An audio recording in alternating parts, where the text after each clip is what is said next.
Et l'analyse, c'est évidemment avec Régis Le Sommier, comme tous les lundis matins. Bonjour Régis Le Sommier. Bonjour Richard.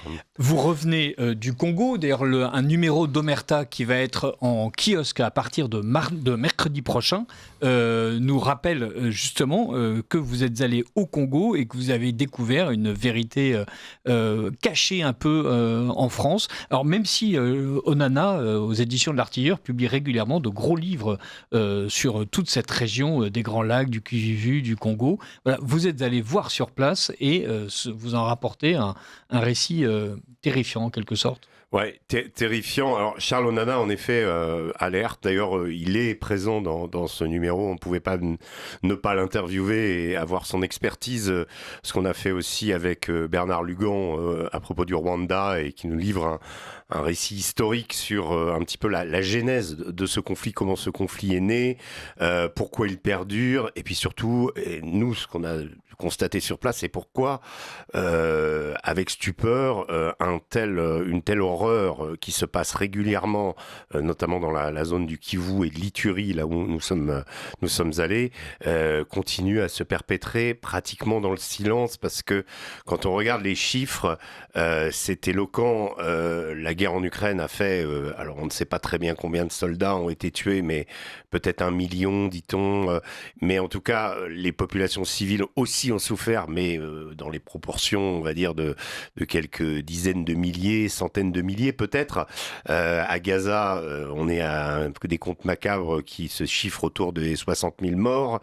Et pour le Congo, eh bien depuis 1994, c'est-à-dire un peu plus longtemps, mais on est entre 8 millions et 12 millions de morts, ce qui est quand même absolument effrayant. Et on ne compte pas dans ce décompte macabre le génocide au Rwanda qui a fait entre 600 et 800 000 morts sur une courte période en 1994. Mais on prend la date de 1994 jusqu'à aujourd'hui, on va dire, dans ce laps de 30 ans environ, eh bien les massacres dans ces régions-là ont fait voilà, près de 8 millions. Entre 3 voilà. et 4 millions de morts par décennie. C'est ça. En 30 ans. C'est complètement dingue. Et ce qui est fou, c'est que nous, on a eu, vous savez, dans le métier, on dit l'absence de chance, c'est une faute professionnelle. En l'occurrence, le fait d'y aller nous a permis de ne pas être témoin d'un massacre, mais en tout cas, on a couvert l'immédiate après ce massacre dans un petit village qui s'appelle Komanda, dans l'Ituri, à la frontière nord du Kivu, où une quarantaine de chrétiens ont été massacrés à la machette par un groupe armé djihadiste. Alors djihadiste, c'est effectivement ça alerte parce qu'on se dit tiens, c'est les chrétiens contre c'est les musulmans contre les chrétiens, mais en réalité c'est bien plus profond. C'est des histoires de prédation économique. L'Ituri est une capitale de l'or. C'est-à-dire ce dont on se rend compte, et c'est ça qui est absolument effrayant dans le constat qu'on fait en allant sur place, c'est que c'est une région qui devrait être, le Congo devrait être les États-Unis de l'Afrique. C'est une région immensément riche qui a des ressources absolument incroyables, dont certains minerais sont uniques sur Terre, en particulier le coltan, qui permet au téléphone portable de fonctionner. Le cobalt également, la production du cobalt c'est quasiment 70% du cobalt de la planète, qui est principalement exporté vers la Chine, et dont Donald Trump, d'ailleurs, c'est la raison pour laquelle aussi on a fait ce documentaire, c'est d'essayer de se rendre compte comment l'accord qui en passe d'être signé entre le Rwanda et la RDC, eh bien, sous la houlette de Donald Trump, va peut-être changer les choses et peut-être amener la paix. Mais en tout cas, cet accord, il a été signé le 27 juin. Je peux vous dire qu'on y était fin juillet, on y a passé 3 semaines. On n'a pas vu beaucoup les faits. On a vu qu'au contraire, les massacres se poursuivent. Et un massacre comme celui dont on a été témoin, ou en tout cas qu'on a couvert à l'époque, un autre s'est reproduit avec le même groupe armé contre des populations chrétiennes, pratiquement dans la même zone 1 mois et demi après. Donc en fait, c'est continuel. Et quand on regarde les populations, évidemment, il y a une douleur absolument inouïe. Il y avait des gens qui regardaient, on était devant la fosse, il y avait une pelleteuse qui amenait de la terre sur les cercueils. C'était une fosse commune. Les gens regardaient leurs parents, leurs frères, leurs sœurs se faire enterrer. Et en même temps que la douleur était immense, eh bien, on sentait qu'il y avait quand même une certaine habitude de ce type de massacre. On s'est rendu compte que le village d'à côté a été reconstruit. L'armée congolaise nous a dit c'est nous qui avons participé parce que là, c'est une autre milice qui est venue et qui a tout détruit. Tout dans le village. Et donc, en fait, c'est assez courant. Les groupes armés dans la zone du Kivu, Ituri, il y en a 150. Alors, on parle beaucoup du M23, certes, qui est le plus important, qui est téléguidé, piloté par le Rwanda, qui occupe aujourd'hui la ville de Goma et la ville de Bukavu, qui sont deux agglomérations très importantes à l'est. Mais en dehors de ça, il y a d'autres groupes armés. Je vous dis 150. Il y a des anciens groupes qui à une époque avaient été considérés, on va dire, comme vous disiez, 3 millions par décennie. Eh bien, il y a eu une succession d'une myriade de groupes comme ça qui ont toujours pratiqué de la même façon, c'est-à-dire des sortes de razzias contre des populations différentes d'eux. Là, en l'occurrence, le groupe qui a fait ce massacre à Komanda était un groupe d'origine ougandaise et qui massacre des Nandais, qui est une ethnie originaire du Nord Kivu, eux-mêmes déplacés. Donc c'est un groupe de déplacés qui massacre des déplacés. Voilà. Ce Congo est une mosaïque ethnique, une mosaïque religieuse, mais aussi une mosaïque d'intérêt économique. Lorsque Donald Trump, là aussi, grâce à l'instrument du commerce, au doux commerce, prétend résoudre le problème congolais, est-ce qu'il est capable de traiter avec un gouvernement en place efficace, ou est-ce qu'il traite avec un gouvernement qui, en fait, ne maîtrise même pas son propre pays ? Alors ça, c'est un vrai problème. C'est un problème d'immensité. Le Congo fait 2,3 millions de kilomètres carrés avec... Donc c'est 3 fois la France Voilà, à peu près, ouais. Et c'est surtout le cœur du Congo est une énorme forêt. Il n'y a pas de communication, en fait, entre l'Est et l'Ouest. Il y a une communication, on va dire, essentiellement par avion, mais les lignes ne sont pas régulières. Les routes sont lacunaires pour rejoindre les principales agglomérations. Tout ça, évidemment, n'est pas... disons que pour faire des routes, il faut que l'environnement soit sécurisé. Quand vous avez des groupes armés qui traînent dans la jungle, vous pouvez pas envoyer des entreprises. Et alors, je précise une chose qui est incroyable, c'est que le massacre auquel qu'on a couvert là-bas, s'est produit à 2 kilomètres de l'endroit où se trouve une base de l'ONU. Et qu'au moment de l'enterrement, l'ONU est venue. C'est eux d'ailleurs qui ont fourni la pelleteuse pour pouvoir creuser la fosse commune, donc ils étaient juste à côté et il n'y a pas eu de réaction. Enfin, donc ça se fait à la barbe des autorités internationales quand elles sont présentes, à la barbe des ONG aussi qui assistent impuissants à ce genre de massacre, puisque vous avez à peu près tous les ONG possibles et imaginables, l'UNHCR, le Human Rights Watch, l'USAID, enfin tout, ils sont tous là et malgré tout les massacres continuent et on est toujours dans des règlements de compte comme ça entre divers groupes, parfois sans raison apparente et avec une cruauté infinie, puisque là, dans le cas précis de Komanda, ils sont arrivés avec des kalachnikovs, ils ont commencé à tirer, à un moment ils ont posé leurs kalachnikovs, ils ont sorti les machettes, ils ont découpé les fidèles qui étaient en prière pendant une messe dans une salle paroissiale, voilà. Et vous nous l'avez dit, voilà, ce sont des djihadistes qui attaquent des chrétiens, mais pour autant, ce n'est pas seulement un problème religieux, ce n'est qu'une des facettes. Ah non, je pense que le problème religieux, il est, on va dire, c'est une opportunité, oui, pour eux. Les chrétiens catholiques ou protestants évangéliques, puisqu'il y a les deux dénominations au Congo. Le Congo est massivement chrétien, à 80%, à la différence de certains de ses voisins. Mais il y a des groupes effectivement extrémistes musulmans. Mais cet aspect guerre de religion, ou en tout cas attaque de l'islam contre la chrétienté, je dirais c'est superficiel. Dans le fond, il s'agit de razzia pour préempter les activités, c'est-à-dire piller le commerce du bois, enfin celui du café, En général, quand il y a la récolte de café, il y a beaucoup de massacres dans ce genre. Et surtout en Iturie, c'est l'or. L'or se trouve un peu partout.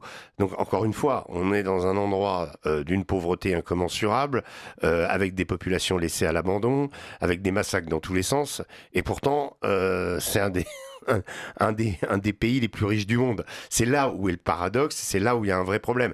Et le vrai problème est, je dirais, nourri d'abord par l'aspect commerçant, c'est-à-dire que les Chinois, globalement, profitent de ce chaos pour mettre la main sur les minerais. Alors, il y a des accords avec les autorités de RDC, entre la Chine et les autorités de RDC, mais le chaos profite aussi, c'est-à-dire qu'une partie du minerai peut sortir finalement, et le Congo, de par son immensité, de par, on va dire, la faiblesse de ses structures, a du mal à contrôler ses frontières, et deux acteurs en particulier qui sont le Rwanda et l'Ouganda, Museveni et Kagame, sont les deux acteurs qui instrumentalisent ces groupes, le Rwanda en particulier avec le M23, pour pouvoir voler, ni plus ni moins, du minerai sur le territoire congolais. Le Rwanda, on apprend à travers le documentaire qu'on a fait, et un certain nombre de personnes qu'on interviewe, que le Rwanda est exportateur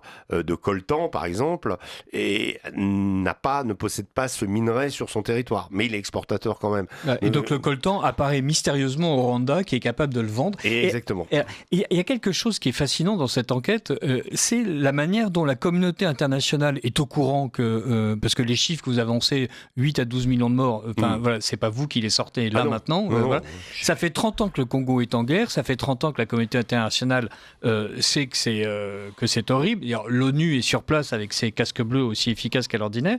Et néanmoins, tout le monde commerce en fait avec le Congo ou les prédateurs du Congo sans que ça a l'air de déclencher une quelconque réponse internationale à la hauteur de l'horreur? Non, mais parce qu'avec le Rwanda, on est dans le cadre d'une sorte de rente mémorielle. On continue à donner de l'argent à ce pays à cause du génocide qu'on n'a pas su arrêter, etc. Il y a une sorte de... sur ce génocide en particulier qui a existé, mais qui finalement est devenu une sorte de blanc-seing quelque part pour que le Rwanda agisse dans cette région.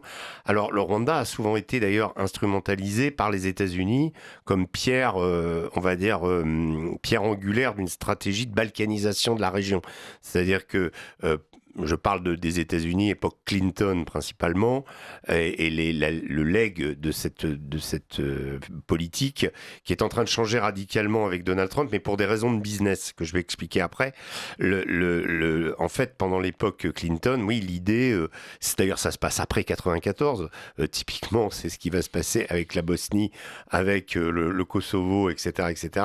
C'est-à-dire l'idée étant de créer des proto-États à la solde des États-Unis, Kosovo, Macédoine du Nord et autres, Bosnie-Herzégovine, pour justement que eh bien, l'acteur principal soit, en l'occurrence la Serbie pour ce qui est des Balkans, affaibli et que les États-Unis puissent, on va dire, régner à la fois géostratégiquement dans la région, mais aussi, en fait, en gros, faire ce qu'ils veulent. Et pour ce qui est du Congo, l'idéal pour eux serait de créer des provinces comme le Katanga, par exemple, là où il y a le plus de mines, qui soient séparées finalement de la juridiction de Kinshasa.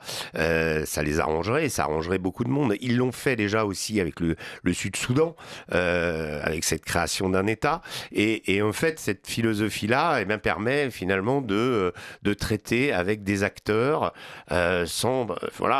vous avez évoqué la question du Rwanda et de ses exportations.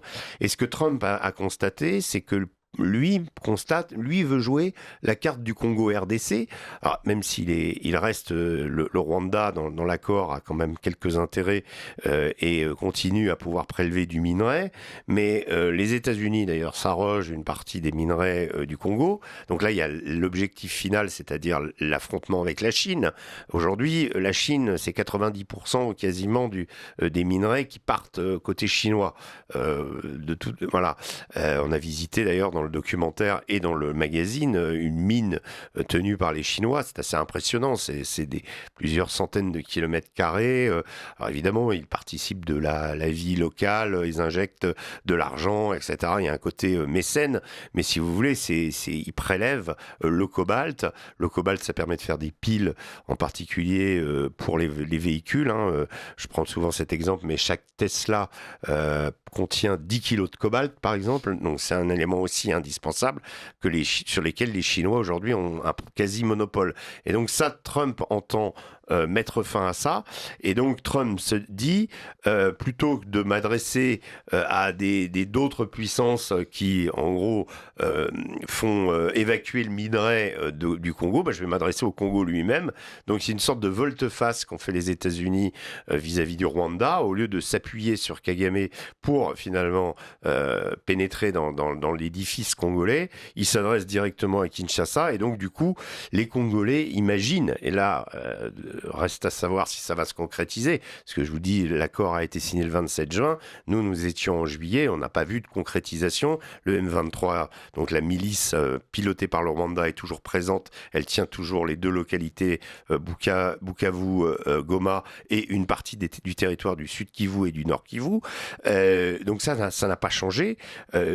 Pour le moment, il n'y a pas de signe que le M23 va déposer les armes. Il y a eu un accord de cessez-le-feu entre, alors là, qui a été négocié au Qatar, évidemment avec l'accord des Américains, mais au Qatar, entre le M23 et l'armée congolaise. Pour le moment, il y a une sorte de cessez-le-feu, mais le M23, piloté par Kigali, donc par le Rwanda, tient toujours ses territoires et ne donne pas de signe comme quoi il va les quitter. Et donc, pour le moment, rien n'est fait. Mais là, dans les semaines qui viennent, l'accord devrait être signé à la Maison-Blanche entre Paul Kagame, Félix Tshisekedi et Donald Trump. Ça veut dire qu'il va y avoir encore, vous savez, ces fameuses photos où on voit Donald Trump avec un truc qu'il a signé.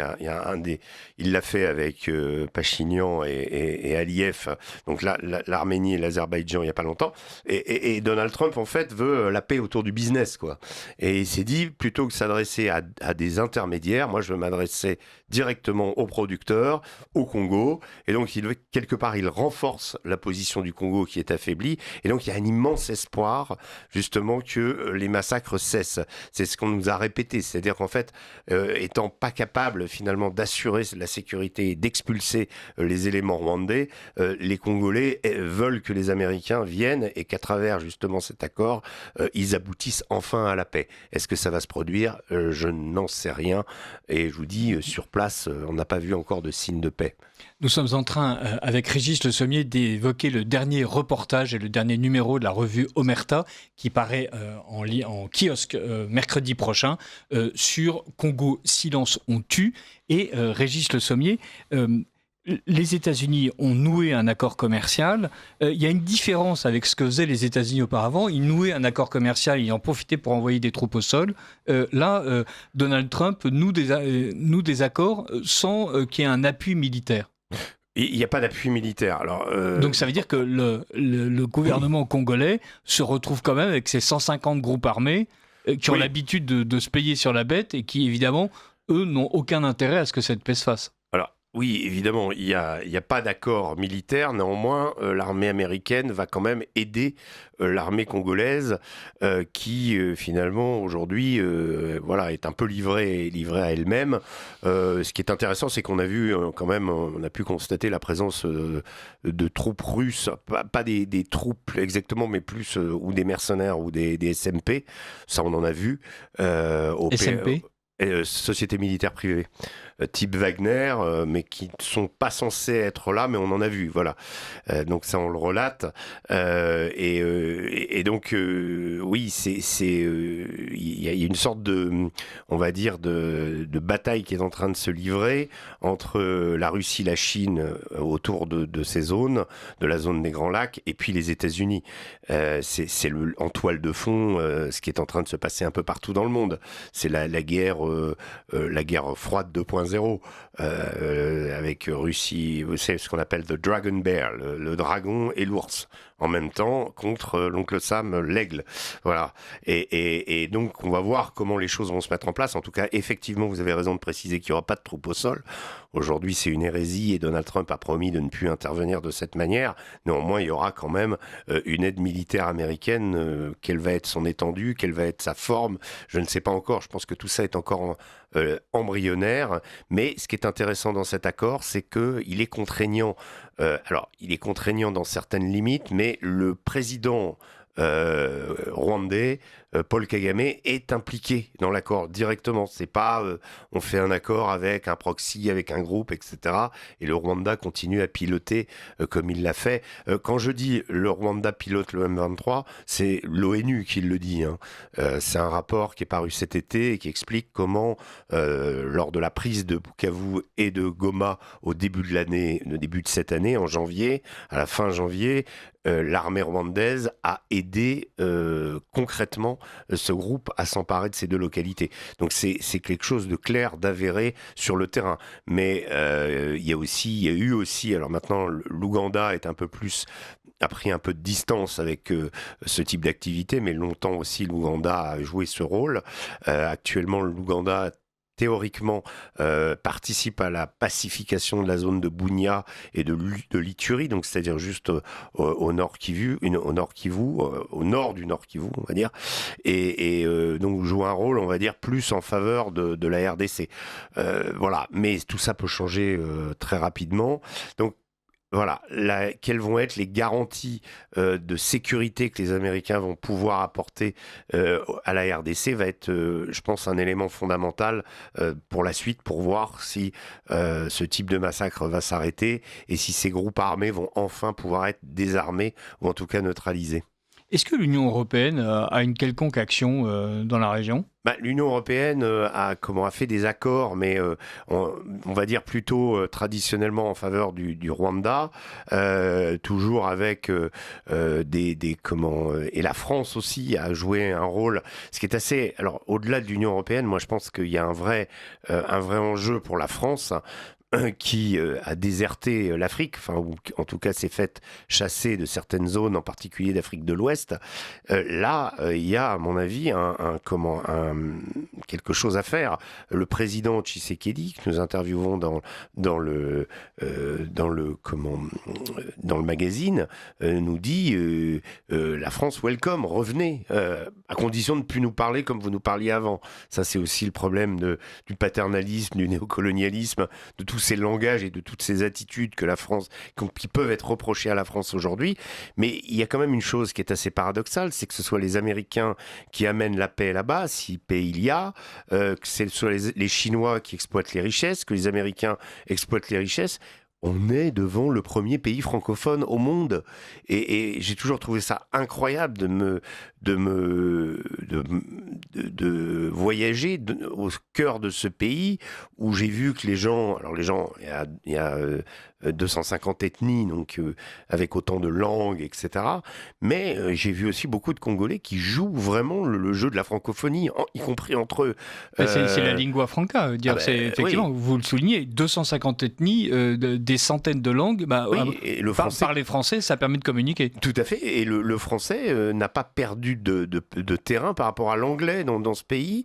Alors, je ne vais pas vous dire que tous les Congolais parlent entre eux en français, mais j'ai remarqué, notamment au niveau des administrations, de plein d'endroits dans lesquels j'ai pu aller, d'entendre des Congolais parler français entre eux. J'ai assez rarement vu ça au Mali ou au Burkina, c'est-à-dire que là-bas, c'est plutôt dès qu'on ne parle plus à un blanc, entre guillemets, on reparle notre dialecte. Je trouve que les Congolais jouent beaucoup plus la carte de la francophonie et on a ce territoire où le président nous dit mais allez-y, welcome, et on est quand même face à un pays qui possède la clé pour les minerais de l'avenir. C'est pas le charbon, c'est pas le pétrole, c'est des minerais qui vont avoir une importance depuis les éoliennes jusqu'aux missiles balistiques. C'est quand même intéressant, nous, d'avoir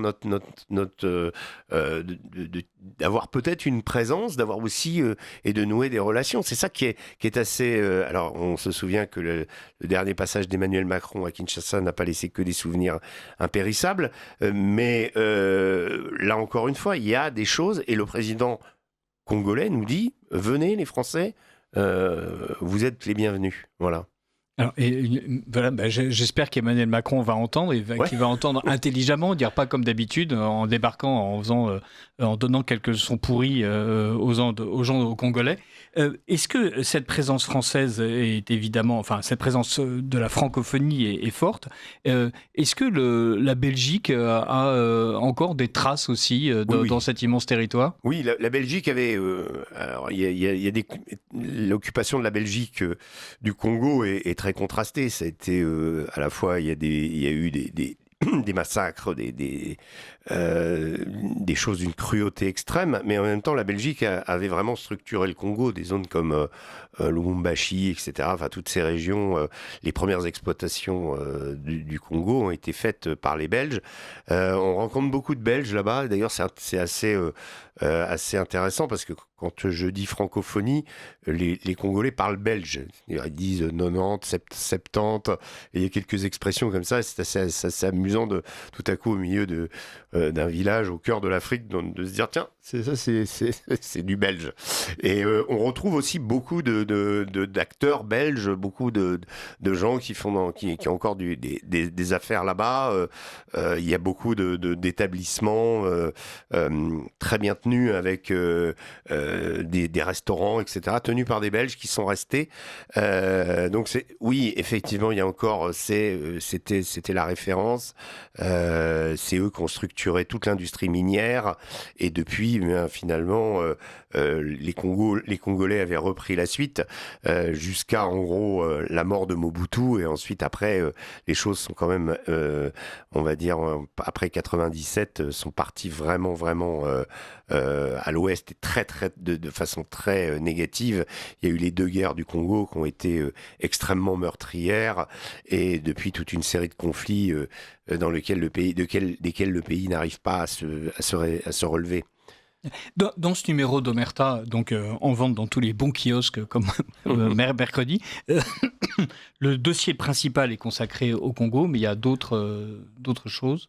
Alors il y a, si vous voulez, Non, on a vraiment, franchement, sur cette question du Congo, vous avez Alain Juillet qui nous livre évidemment ses analyses sur l'Afrique qui sont toujours extrêmement pertinentes, ancien de la DGSE.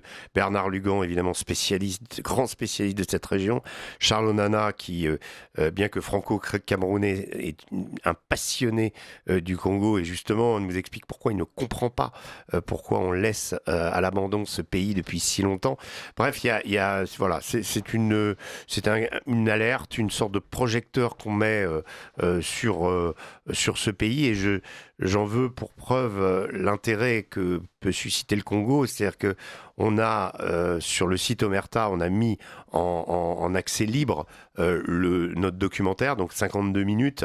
Allez le voir, franchement, parce que pour moi c'est un documentaire qui m'a demandé pas mal d'implication et beaucoup de sueur et beaucoup de patience, etc.